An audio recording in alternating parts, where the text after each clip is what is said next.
To mix and pour epoxy resin into a mold, follow these general steps. 1. Prepare your workspace.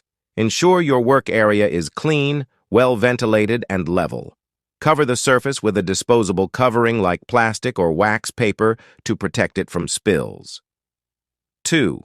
Choose the right resin and hardener.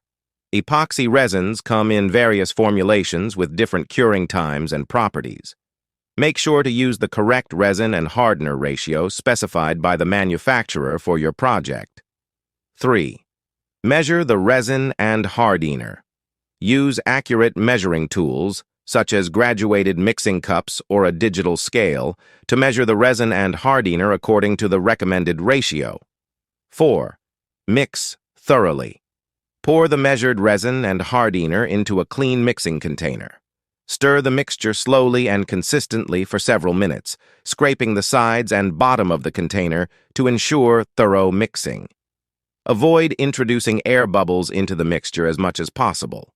5. Add color or additives. Optional. If desired, add color pigments, dyes, or other additives to the mixed resin according to the manufacturer's instructions.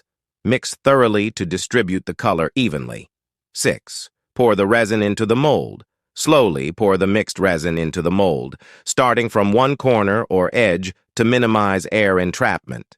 Fill the mold to the desired level, but avoid overfilling, as epoxy resin tends to expand slightly as it cures. 7. Remove air bubbles. To remove any air bubbles trapped in the resin, use a heat gun or a small torch to gently pass over the surface of the resin.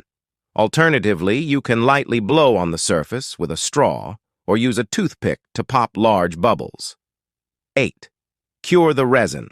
Allow the poured resin to cure and harden according to the manufacturer's instructions.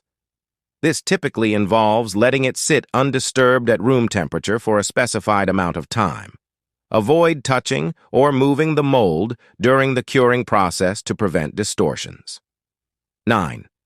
Demold. Once the resin has fully cured, carefully remove the hardened piece from the mold. Depending on the type of mold used and the complexity of the shape, you may need to flex or gently tap the mold to release the resin piece. 10. Finish and clean up.